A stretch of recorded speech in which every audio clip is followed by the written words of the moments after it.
This is what you do when you've just found that statement handbag on eBay and you want to build an entire wardrobe around it. You start selling to keep buying. Yep, on eBay. Over that all-black everything phase? List it and buy all the color. Feeling more vintage than ever? It's out with the new and in with the pre-loved. Next thing you know, you've refreshed your wardrobe basically without spending a dime. Yeah, eBay, the place to buy and sell new, pre-loved, vintage, and rare fashion.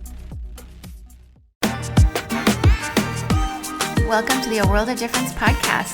I'm Lori Adams Brown, and this is a podcast for those who are different and want to make a difference. Are you walking through something in a relationship or in a situation you have at work, or maybe something that has just been a curveball in your life that you don't really know how to walk through without some professional help? Well, if that is you, BetterHelp is here to help you. They sponsor this podcast. I myself have been helped by a BetterHelp therapist who I absolutely needed at a time in my life where I was working through some workplace abuse. And the things that she would say to me, give me to do in between our sessions that were weekly, just really transformed me. She walked me through some really, really hard things, and I've come out the other side with so much more freedom. And I just want to recommend it to you. There are professionals there that can help you walk through whatever it is, whether you're trying to figure out what's next for you, work through some tricky things in a relationship. Please check out betterhelp.com/difference for 10% off your first month. That's www.betterhelp.com/difference for 10% off your first month today. Today, we have back on the show Dr. Kristin Kobes-Dumais. Many of you know her from her book, Jesus and John Wayne. She's also not only a New York Times bestselling author and professor of history and gender studies at Calvin University, but she also is the producer of a new film called For Our Daughters, highlighting the voices of survivors of abuse in evangelical churches, particularly the Southern Baptist Church space. And this film is resonating with many. It's newly released. We have her here on the show today to talk more about how this project evolved and what it means to her, and how it was sort of birthed out of her book, Jesus and John Wayne, and the work she was doing there. Kristin holds a PhD from the University of Notre Dame, and her research focuses on the intersection of gender, religion, and politics. She's written for the New York Times, Washington Post, NBC News, Religion News Service, Christianity Today, has been interviewed on a slew of different media, including NPR, CBS, and the BBC, among other outlets. Her book, Jesus and John Wayne, How White Evangelicals Corrupted a Faith and Fractured a Nation, has been so impactful in the evangelical and ex-evangelical space, as well as just people trying to understand how this abuse crisis evolved and how a president like Donald Trump would be elected largely by white evangelical voters here in the United States. She unpacks and kind of traces those threads as a historian. But this new project, For Our Daughters, is definitely a sort of a cherry on top of that. It helps us understand where this goes. And I don't mean that in a happy way, because nothing about this is happy. It's very disturbing, the trends that we're seeing. And also, as many historians have helped us see patterns, it's helping us look forward into this next election here in the United States that's coming up soon. Already some people are early voting. But as this podcast comes out into the world and we bring Kristin on the show today, it's just another very stark reminder of why we should learn from our history so we don't repeat it. Some of the lessons people may have not quite understood in 2016 and 2020, we're hoping to sort of highlight today. So welcome to the show, Dr. Kristin Kobes-Dumais. Kristin, it's so great to have you back on the A World of Difference podcast. Thank you for joining us again today. Oh, thanks for having me. It's really good to be back. It is. So much has happened since we last spoke here on the podcast. Your book was sort of a little bit of a baby at the time we first spoke. And that baby turned into just like, it grew up and people had a lot of opinions. And, just kind of as you're watching a teenager and people were like, is it a good one or a bad one? We're not sure. But definitely on the podcast here. And from my perspective, it's an amazing book that's still having ripple effects in so many ways and could not be more relevant than it is right now at this very moment. But I think my first question for you, because we're going to talk about a little bit about the effects of Jesus and John Wayne and what the, kind of what you've seen unfold. But at the same time, You know, you have this new documentary, which is incredible for our daughters. I had a chance to watch it with people that I've interacted with quite a bit, or at least Krista Brown has been on the podcast as well. And so just to see this come together with Jesus and John Wayne and kind of the For Our Daughters comment that you kind of made in there, and then this documentary unfolding at this time, it's so important. So I think my question for you is, you've been on a lot of interviews, and we have people, I guess, in the field of psychology that are unpacking, the psychology of how a bully forms, and then what it does to crowds, when they hear a bully. And then we have the theologians that are unpacking this complementarianism, which lends toward, framing men as the decision makers and the leaders, and women are supposed to just submit to them. And then you come in as a historian looking at this Trump as a feature, not a bug, when you have pastors in pulpits who are abusing, and then a president who has been a predator behind a podium. And so as a historian, what is your unique bent, and how are you offering something to the conversation? Yeah, I love how you're opening this, because I'm not a therapist. I'm not a specialist in trauma and recovery, healing. All of those things are so important. But my role as a historian is a little bit different.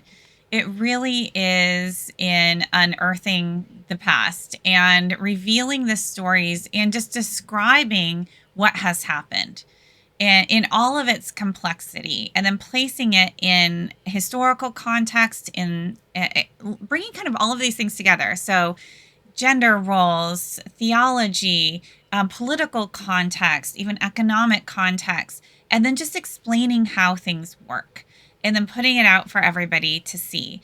And so as a historian, my job isn't primarily to say what we should be doing instead, although, I sometimes have opinions on that.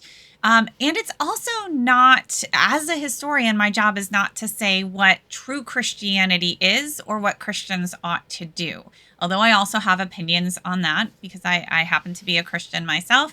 But as a historian, I really want to describe as clearly as possible our past, all of the dynamics, and then present that to others to make sense of and see what they want to do with it and how they want to respond to the stories that they now have in front of them. Yeah, it's so important to understand. And I'm really glad different people are bringing their expertise into the conversation, because, one of the things we talk about here on the podcast is we need a variety of perspectives to understand some of the biggest social problems of our day. And so historians like you really help us look back and make sense of things, and then maybe be able to somewhat know what will happen going forward if we don't change things. And so your documentary that you've helped produce, or that you have produced, is For Our Daughters, and you include voices from especially the SBC community, the Southern Baptist community, where we've seen a lot of abuse cases. It's a denomination I grew up in. It's very close to my heart, even though I'm not a part of that anymore because of the abuse. Many of us have left because of them not dealing with it. But you're giving a voice to women who have not only been abused, but they've also, as they have whistleblowed about that, they've been victim blamed, and they've been, said that, phrases such as "you're trying to bring a good man down," or called Jezebel, or some of the patterns that, you've pointed out. So as you brought, big names that we know about, like Krista Brown, who's been on the podcast, or Rachel Den Hollander, Jules Woodson, and Tiffany Thigpen, all women that are amazing and have been so brave. As you brought them together to do this documentary, what were some of the things you noticed? Were there any more patterns that you felt, got clarified for you? Yeah, just honestly, the consistency of those patterns. And this is something that jumped out at me years ago when I was researching Jesus and John Wayne, which I didn't set off to write a book or even a chapter in the book about abuse. That really wasn't on my radar. I was writing about Christian masculinity, evangelical masculinity, intertwined with Christian nationalism, politics. And in that historical research, I kept bumping up against stories of abuse. Essentially, the dark side, women's experiences under this harsh patriarchal system. And what fascinated me early on wasn't just, here's a perpetrator, here's a bad guy who's maybe taking advantage of the system, or, you can have different kind of explanatory frameworks for that. And there are bad guys everywhere, as, a lot of people like to remind me. Well, look at Bill Cosby, look at, Harvey Weinstein and stuff. And, But what really struck me when looking at these evangelical cases was this consistent pattern of, in terms of the response of faith communities, to blame the victim. I came across stories, which I recount in Jesus and John Wayne, even of children, young children, being blamed for, quote unquote, seducing their abuser, even their own father. And then wives blamed for not fulfilling their husband's sexual needs so that he had to go abuse their child, right? These sorts of things. And I thought, in what moral universe does this make any sense? It was so shocking to me. And, the first time I came across a story like that, I thought, outlier, right? The second time, oh, right, again, and then again, and again, and again. And I just had to make sense of these patterns. So I did look into the theology that undergirds this kind of boys will be boys mentality and different standards and expectations of sexual morality for men and for women. And there is a long history of that. I looked into the authority and submission. I looked into how many of these women did not have the wherewithal to even identify what was happening to them as abuse. And certainly not to call it out, to fight back. And then I saw, again, in their communities, so many people sided with the perpetrator and felt that they were doing so to protect the church, to protect the man's witness. And it just seemed so twisted. It needed explanation, but it also needed exposure.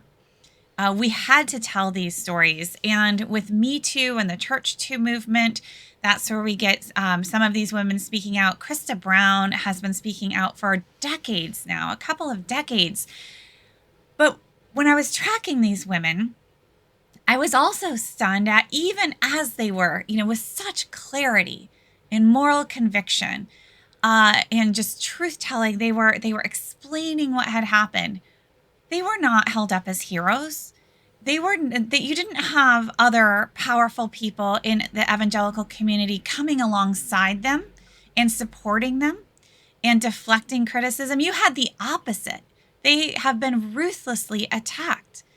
And all of that, again, it's just stunning. If you move inside these spaces, you start to get used to that. That's just the way it is. I mean, before we released this documentary, all of us in it were bracing ourselves, knowing what was going to likely come our way.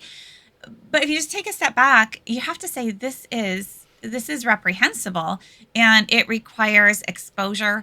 And the only way we can create new patterns going forward is if we look these, squarely in the eye and come to terms with what brought us to this point. Yeah, I absolutely agree. And it does seem so unfair that some of the same women who've been speaking out for years, like Krista Brown, Tiffany, and Jules, and Rachel, all of them collectively for years. Krista Brown obviously being the longest one.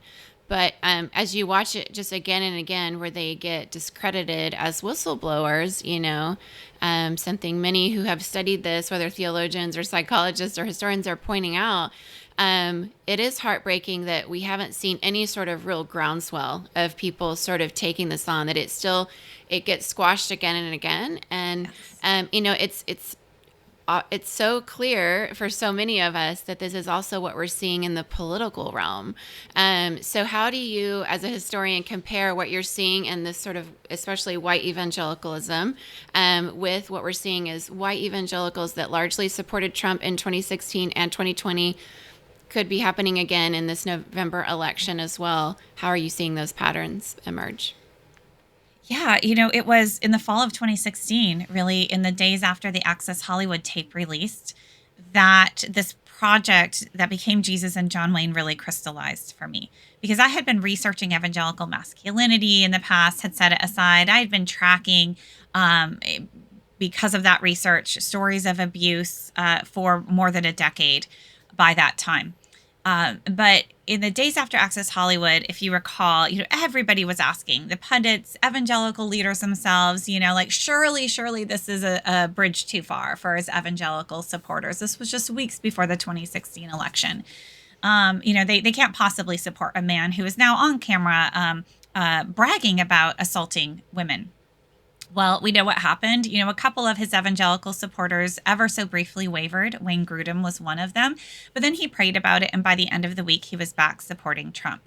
And everybody was asking, how could evangelicals betray their values, these family values evangelicals, to vote for a man like Donald Trump?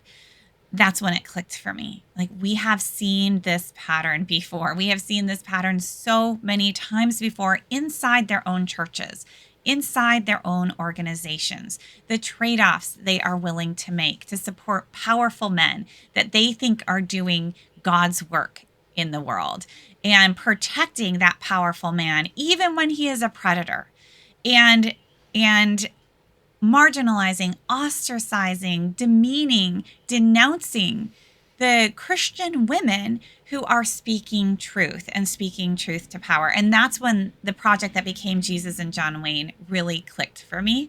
And so the political framing here is simply consistent with the framing that has always been around this story. And in fact, if you look at survey data, we have so much survey data out now on Christian nationalism. People who believe that this should be a Christian nation, our laws should reflect it, Christians should be privileged and in power.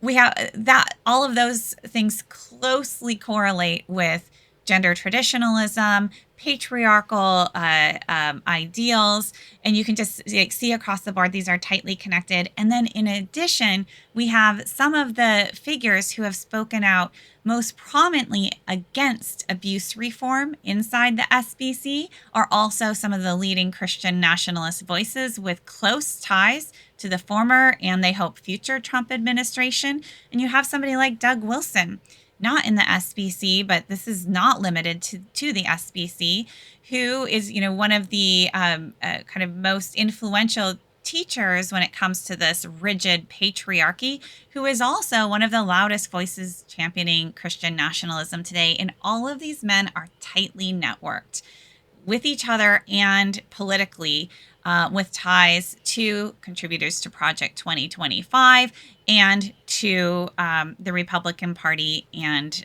the MAGA faction, right? It's all right there. And as a historian, I'm simply describing what is right in front of us. Yeah. As you mentioned this before, also when you're in the podcast, how your research sort of started in this toxic, militant masculinity that you were seeing emerge in evangelicalism, and a lot of it had to do with books and conferences. And so your book, resonated with so many people that were either a part of that or watching from the sideline and trying to make sense of what it was, and then just seeing that history lead us to Trump, right? And so, what you sort of described as this tightly networked group of men. And maybe it would be helpful to unpack sort of what that looks like. I mean, bro clubs are here in Silicon Valley and tech, or you have what they call good old boy club, in the South maybe. That's in DC politics. It's in a lot of realms. But what's unique about this for maybe just, evangelical pastors in these worlds that end up becoming, I don't know, they have childhood trauma and that leads to maybe some narcissism. We've had Chuck DeGroat on here unpacking that part. Yes. But how does this sort of bro club work uniquely? First, let me quick point out that some of the evangelical, kind of networks now are meeting up with the Silicon Valley bro culture, right? We see that with Peter Thiel and JD Vance and connections here. So that's not good. It's not a good thing at all. But so with that, what does it look like specifically inside these evangelical communities?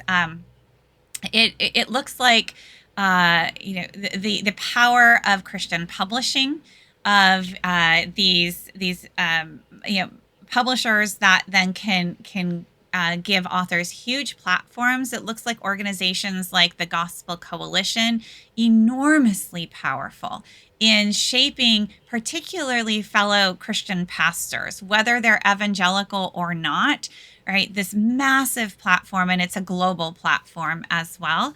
And you've got denominational hierarchies and men's club, and here the SBC is the strongest, the most powerful.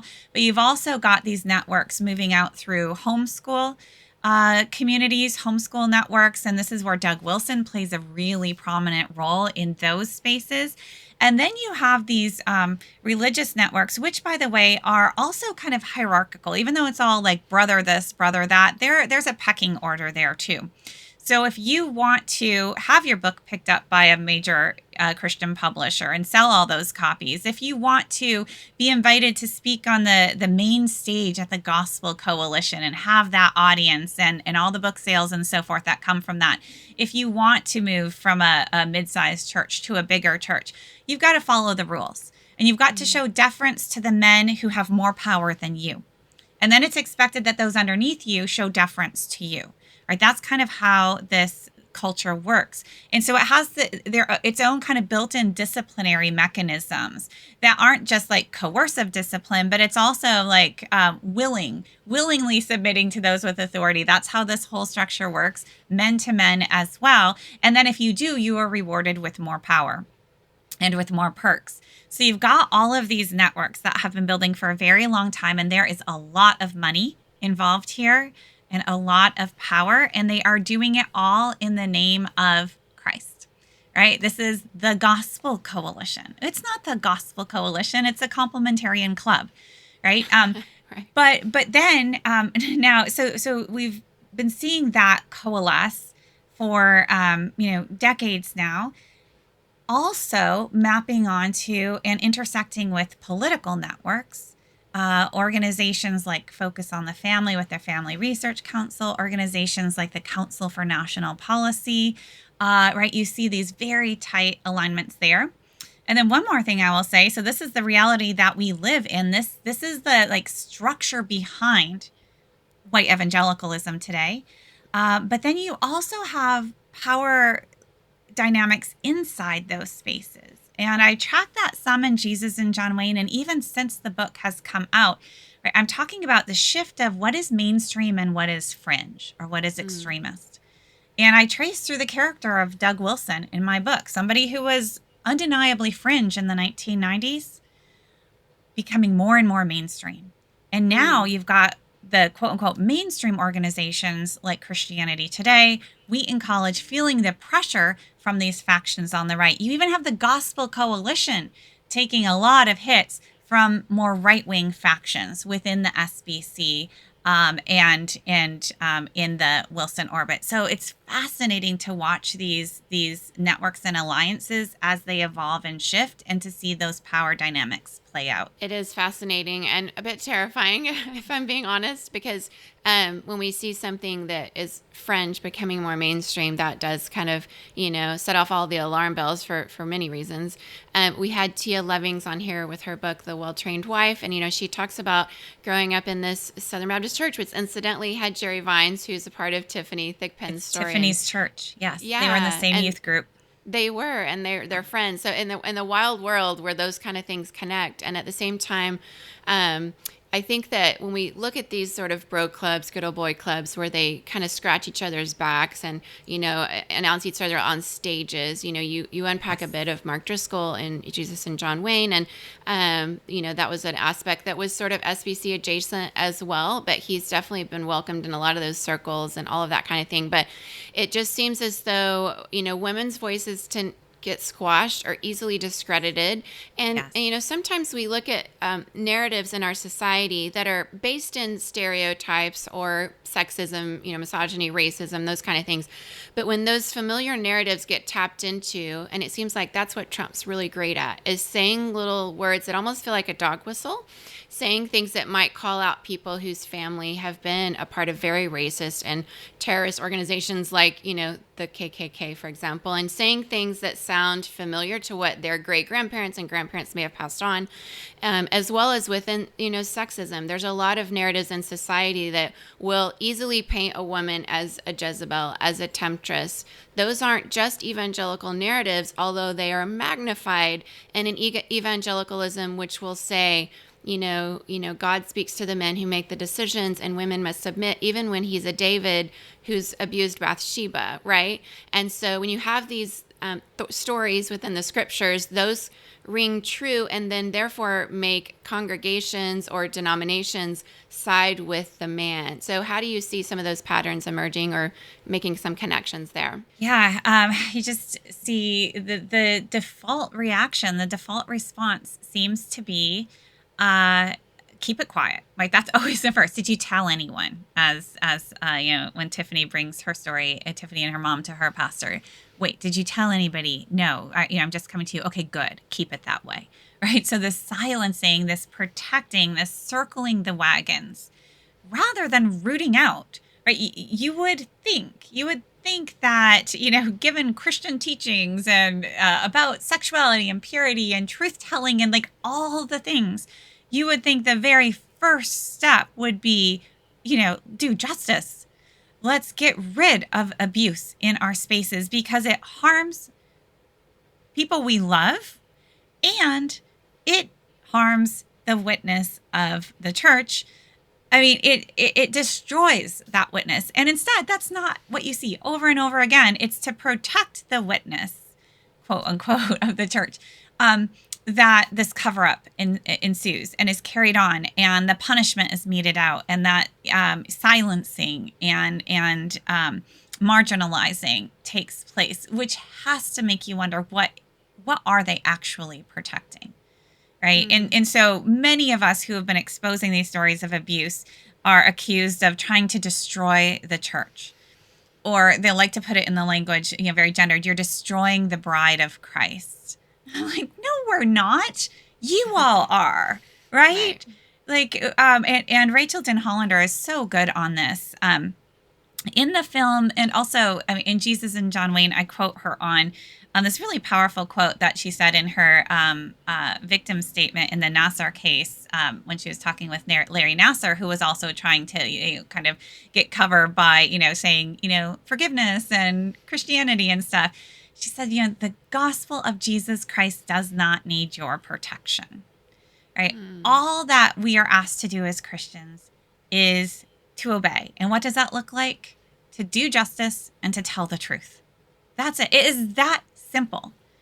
And that I think is that I've always looked to as the moral center of Jesus and John Wayne. There's a lot of bad stuff happening in that book, a lot of corruption. There is a moral center there. It's tell the truth and do justice. Just do that. And I don't know why it's so hard to do that inside these spaces where the default response is almost invariably to protect the perpetrator if he is a powerful, quote unquote, man of God. Yeah.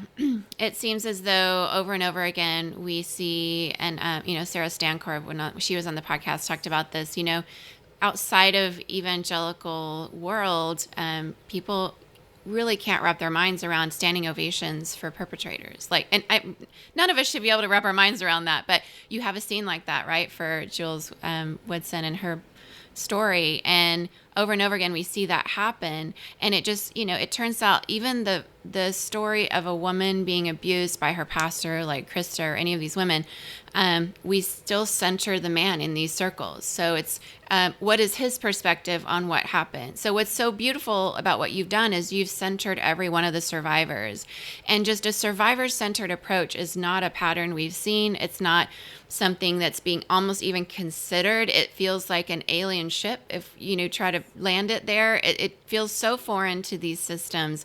What is your perspective on the survivor-centered approach that you brought into for our daughters and what it means for them? Yeah. I mean, that's really why this film exists. As we were, the director and I were, initially we're doing some of these interviews as part of what we envisioned to be a larger project connected to Jesus and John Wayne.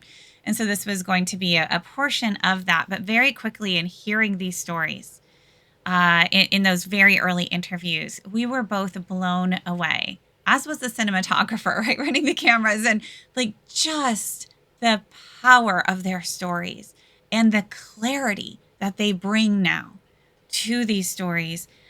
We were just, it was stunning. And I've moved in these spaces a long time. I'm familiar with the basic contours of their story. And even then, even knowing the details, hearing it spelled out, right, in their own words, so powerful. And it occurred to me that so much that's out there around these issues in evangelical spaces gets muddied very quickly. And that's intentionally so, right? It's a deliberate strategy to try to undermine and to discredit and to complicate and even, stories that try to center victims.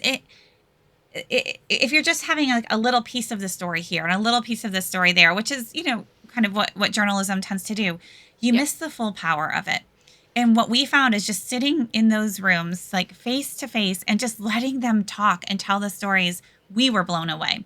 So I wasn't somebody who's familiar with this. The rest of the film team, who is like kind of coming in from the outside, absolutely stunned and so incredibly moved by their courage and their clarity. And that's really the inception of this film. It was just, we realized what we had was so powerful, and the power came from the women themselves. And all we wanted to do was amplify that, because we've seen the power that's been marshaled against them. Big organizations, very powerful organizations within denominations and denominations themselves have been marshaled against these very women. And we thought, you can't really, it's really hard to kind of take on each and every, attempt to discredit and this and that. You'll just, there's no end to that.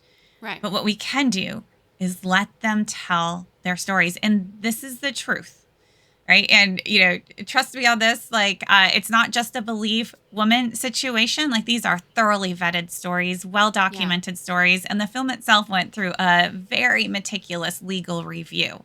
So, all of these, well, he said, she said, we don't really know. We know. Yeah, we know. And I totally wholeheartedly resonate with that because of having heard so many survivor stories myself. I told somebody recently, I know way too many predators. I don't think it's normal. But I mean, when you've grown up SBC in Southern Baptist world, and we've seen these, stories come out in the Houston Chronicle with Robert Downan's reporting, and then you just realize over the years you start to kind of count like, oh, these missionaries that I grew up with, or these missionaries that I knew overseas, or these pastors, like I just know too many. I know way too many, and that's not normal. But it somehow becomes normal in that world, which is why I had to step out, because that's not normal. And it's also doing a disservice to the men who have preyed upon women themselves, because they won't know how to stop themselves. Like making this assumption that somehow because of complementarianism or even the egalitarian spaces within evangelicalism, I have come up against there's abuse within that, which is shocking to some people. But even within that, when you have a world that centers men, even if you believe women can preach and be pastors, men are still being centered. Their power is still being protected. And that's not even good for those men. And so even though your film is for our daughters, I would say it's for everyone, because this whole notion of protecting somebody who can't stop themselves, who may have had some sort of childhood trauma or whatever, and then they landed in evangelicalism that told them they were the center and they would be protected, and they, whatever their locker room talk is or whatever theologies they say about some of the stuff that Sheila Gregoire, who's been on a couple times, unpacks, where men's quote unquote needs, which aren't needs, are supposed to be met by their wives, and if they're not, then of course they abuse so and so, right? And so that system isn't working for the men. It's not working for the women. It's not working for the children. And so I think For Our Daughters is a great name, because I have a daughter and I think we should do this for them. But honestly, it's for all of us. So how do you see that? Absolutely. I'm so glad you brought up Sheila Gregoire's work too, because and we have her book, one of her books on our recommended resources, but I could really put all of her books on our recommended resources. Yeah. But what's funny is that we connected years ago. And after I had written Jesus and John Wayne, and she was just finishing the Great Sex Rescue, and she had asked me to endorse, and I got that manuscript, and I just went through and thought, we literally were quoting from the same books going back to the 1960s. We had done the same research without knowing about it, and we had drawn the same conclusions. And so it was this really powerful moment. And as I was reading that manuscript, I thought, oh, this would have been so nice to have what I was researching, because it would have saved me so much time, because we saw the same things, and we both had to read all those horrible books. So, but yeah, For Our Daughters, that the title had kind of two sources of inspiration. One was, as we were thinking about a title, actually the working title that we were using for a while was The Handmaid's Rebellion. So, that it covers it as well, a slightly, different kind of sensibility there. But we're thinking how do we appeal to our target audience, which is actually Christian women and Christian women still in this space. And we weren't sure if the Handmaid's Rebellion would actually resonate, that knowing that um, uh, that Margaret Atwood's book wouldn't be as well known in these spaces, and we don't want to repel up front. But I'm usually fine with that. I don't try to sugarcoat things. But one of our team said, just came up with a list, and on that list was for our daughters, and and that had come from the fact that at least two of the participants on camera had said, what was it that compelled them to become an advocate here, to become that whistleblower, and it wasn't until they had daughters of their own that they could then recognize what had been done to them, and that they could recognize that it was ridiculous to take on the blame. It was ridiculous to take that on, and they could see how young they were, and they could see just how wrong that was. And so when that kind of floated up, immediately it reminded me of a conversation that I've had that has just been close to my heart since this was briefly just months after Jesus and John Wayne came up. And a group of 3 conservative evangelical women reached out to me. They wanted to do a Zoom conversation. And I was aware of who these people were, somewat prominent in conservative spaces. So I said sure, but I kind of thought they were going to bring a critique, right? Because I knew them as quite conservative. But they wanted to meet privately. So we got on Zoom, and they were not at all bringing a critique. They just said, thank you, thank you, thank you. And then they said, we can't go back, and it's too late for us. We've made the choices, and we're living with the lives that we've made. But we want something different for our daughters. What can we do to help? That just absolutely, it was so moving. And I've carried their words with me. So that combination of hearing that kind of bubble up from the participants' words themselves, it was for their daughters. And then reminding myself of that, women themselves who are caught up in these systems, right? It is so hard to extricate yourself. And these systems shape who you are and your possibilities. But we do want to disrupt that system and give options and give a path to change, because we do not want these patterns to persist. Yeah, absolutely. We don't. So my last question for you is, some people are still undecided in the United States right now, whether they live abroad as U.S. citizens or they live here in the United States. I know I saw yesterday, my friend Amy Allison that started She the People has some new data that talks about Asian American women and Latina women who are very undecided right now. And some of them are in evangelical communities that might be mostly white evangelical, but have a bit of diversity in them. And it can be a little confusing. And so as a historian, as you're looking at, people are about to watch, vice presidential debates and we're looking back and seeing what people are saying, what are some things people should be looking for as they're considering, the weight of a nation in this, in light of all we're talking about? Yeah, voting is a very complicated act, and democracy is very complicated, and then a two-party system, right? Especially so. So, it's highly unlikely that you're going to find a party that aligns 100% with all of your values, and so I want to acknowledge that and acknowledge that complexity, and everybody has to take factors that are important to them into consideration, but.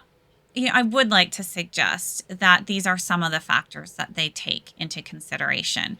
The treatment of women, what kind of future do you want for your own daughters? And if you are in a church space, right, you can engage in that space. But one of the messages of this film is that this is not just about what happens in churches, that these very men who have been creating this whole system and perpetrating some of these acts of abuse and certainly giving cover to friends of theirs who are perpetrators.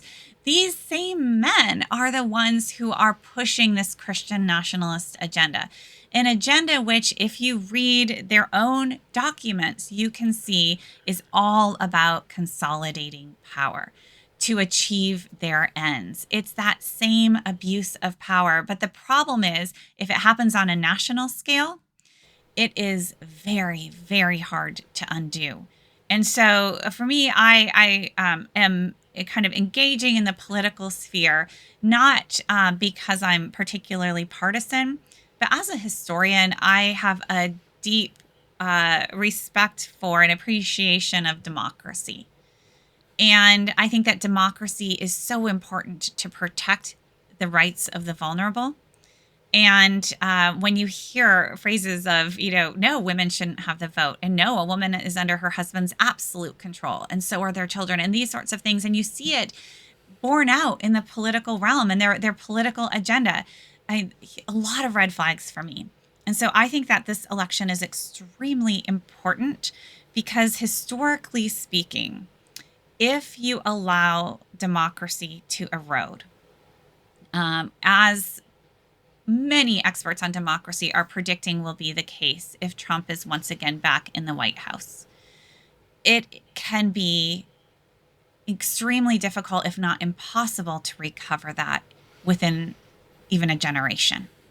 Right? And so I think that we need to have a solid democratic foundation within which then we can have our ideological debates and our, fight about different political views on a whole host of issues.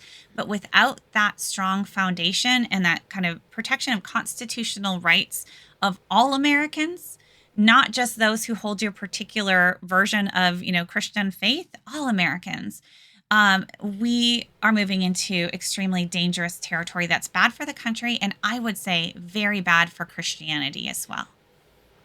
Yes, absolutely agree. And, friends around the world who aren't U.S. citizens are concerned. So this is an opportunity for us to do something great for the world as U.S. citizens as we vote.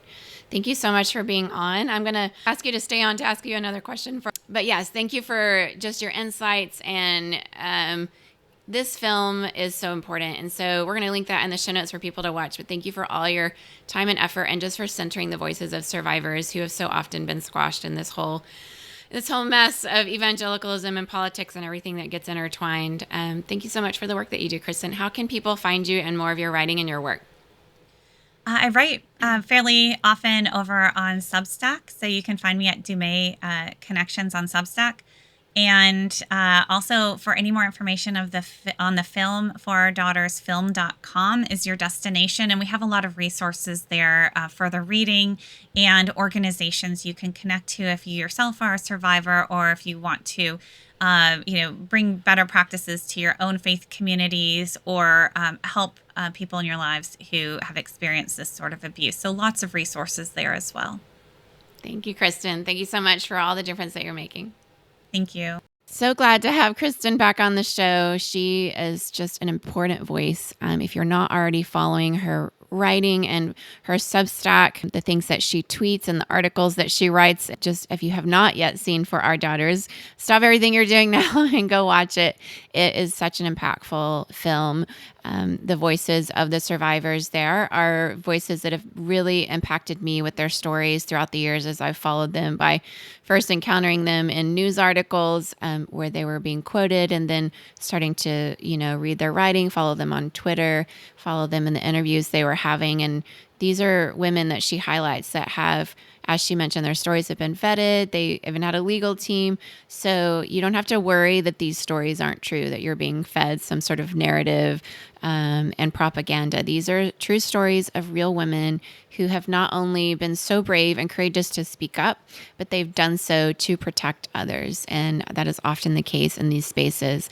Staying silent somehow in the way, especially many women are socialized, particularly in evangelical spaces, is that if you're doing something just for yourself, that's selfish, that somehow only doing something for others would be considered noble in any way, especially in the world of women. Not to say that men haven't also ingested that narrative, but it's particularly so for women, especially in these evangelical spaces. And so sometimes, like Kristin said, a lot of these women didn't really become brave enough to say something until they thought of their own daughters. And it's so incredible to see how they have really spoken out on behalf of themselves, but also so others can be warned, and that these, many of these predator pastors who still continue in ministry to this day without having had anyone stopping them in situations where it seems as though they don't have the skills to stop themselves, then that sort of haunts a survivor, knowing that others will be hurt. And often in cases of abuse, it's complicated. There can be a myriad of reactions, and those could change in any given day or any given hour or minute, but you don't see the absence of even care for the people doing these acts themselves. That there's both a system that has corrupted these men into either theologies or just practices where men are centered, and empathy, as we call it, which is where empathy is given to the male perpetrator in these cases, replaces the ability for us to hear the stories of the survivors. And you heard Kristin say how impactful it was for the whole team making this documentary, as the director and the people behind the cameras just bore witness to the power of these stories, for the courage that you can sense it as you hear it and as you watch it. But I can only imagine what it was like to be in the room with these brave women sharing some of the most horrible things that no one ever wants to say out loud. And, Kristin mentioned how initially a lot of women in these stories were told, to keep it silent. And yet, even in the very spoken words of that, I've often observed in my own, world of growing up evangelical and growing up in the Southern Baptist Convention, that you almost don't even have to tell people to be quiet. It's sort of the thing that you just know. It's in the ocean, it's that you swim in, it's in the oxygen that you breathe, that you often don't have to have a Paige Patterson saying, please don't go to the police, or let's keep this in-house, or let's not talk about this outside. It's sort of something you inherently know in these systems, that speaking out within those power dynamics that you observe wouldn't go well for you. Or maybe you've seen or observed other stories that you've just kind of stored in your nervous system, where you watch that go down in a way that the woman was blamed, she was the Jezebel, she was the temptress. Or when you see, maybe a husband and wife divorcing, you in those circles, often the narrative will both sides that. If there is a pastor, a missionary, somebody in ministry, a man who has, I'm going to say, quote unquote, had an affair, but oftentimes that would be considered clergy sexual abuse. And if it's a congregant, or if it's somebody within the ministry circles where that pastor is known in the community as a pastor, or as a missionary within, there's not usually four walls that contain that kind of thing. But often the wife will be blamed. And this is some of the work Hierarchical requires unpacked too, that women are, often portrayed within the theology of sexuality in these circles, that men have these quote unquote needs. Sex is not a need. It's not like food or shelter or water or oxygen, but it's portrayed as that way in these circles. And it's portrayed as though, women will, need to be these sort of receptacles, as the way kind of Sheila Gregoire frames it, right? And so that blames the woman for even seeking divorce from a husband who has been,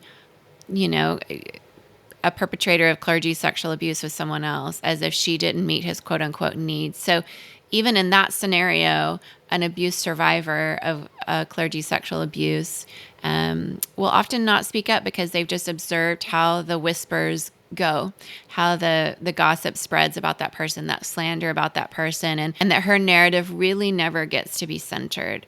And often those wives will know it's, what's the point of even speaking up? So this is so embedded in a system that's taken place over years and years. There's so much we didn't get into that's really insightful in Jesus and John Wayne, if you have not read it. Also, we'll link the previous episode a few years back where Kristin was on, when that book was sort of still a baby, newly released, and she was on the show. And so you can hear our conversation around that. But definitely, if you have not read Jesus and John Wayne, pick up the book. It's in libraries, it's in bookstores. You can find it ebook form as well.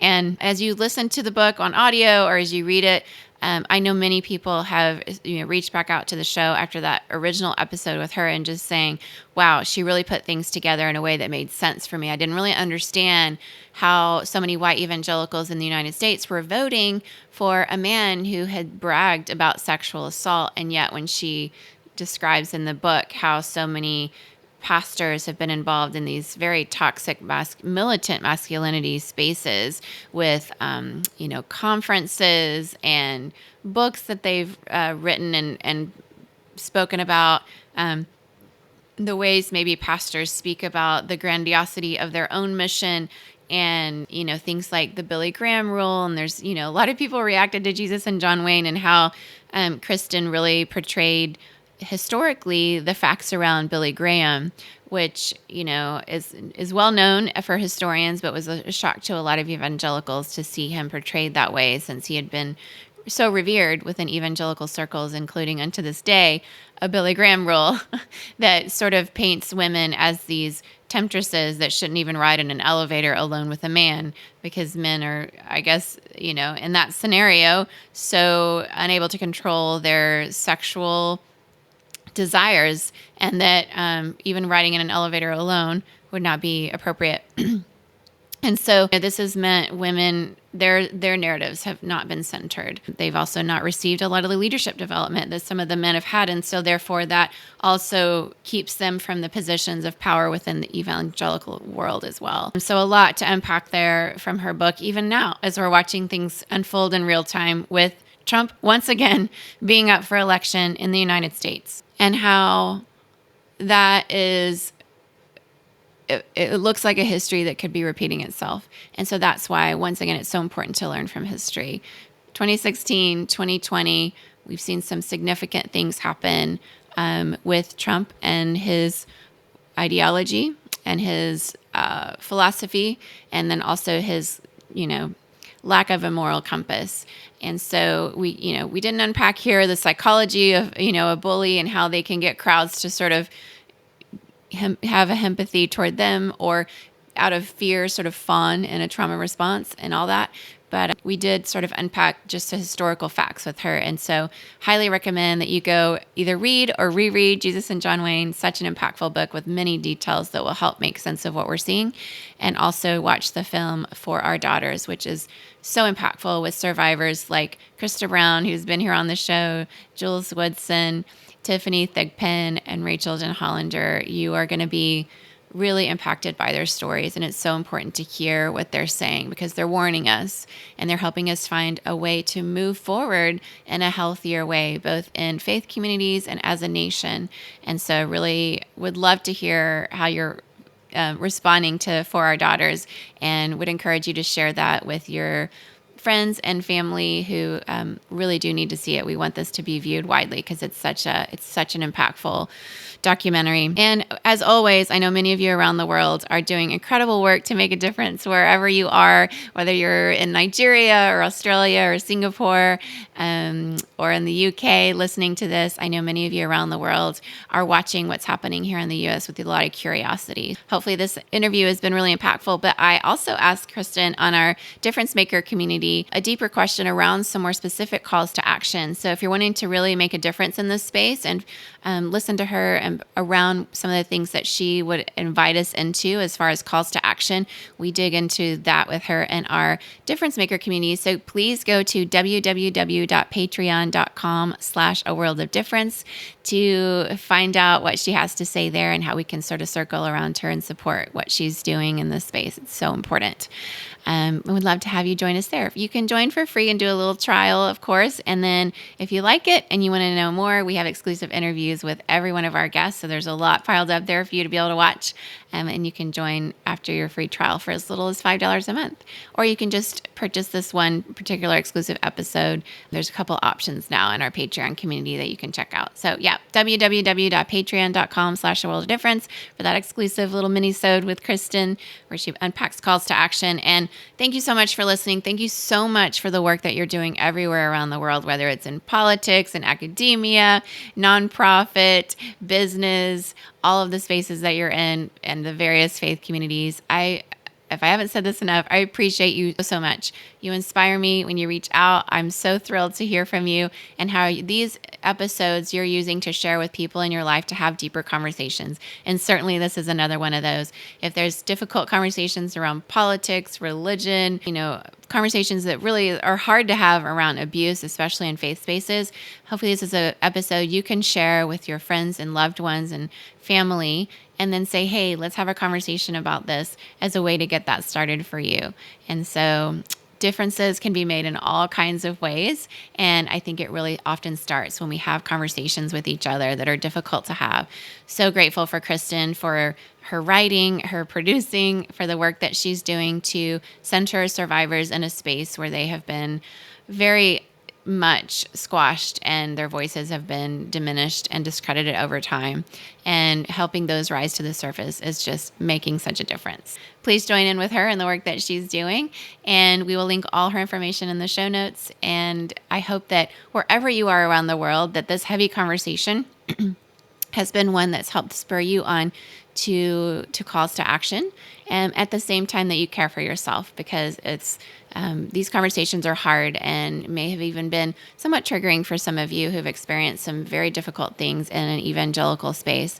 And I just want you to know that if you want to reach out and let me know how this resonated with you, I always like to hear from each of you when you reach out. So you can reach out to me on my socials or through my personal website at laurieadamsbrown.com. Wherever you are in the world, I hope that you take a deep breath and know that you are loved and that you matter and your voice matters, and keep making a difference wherever you are.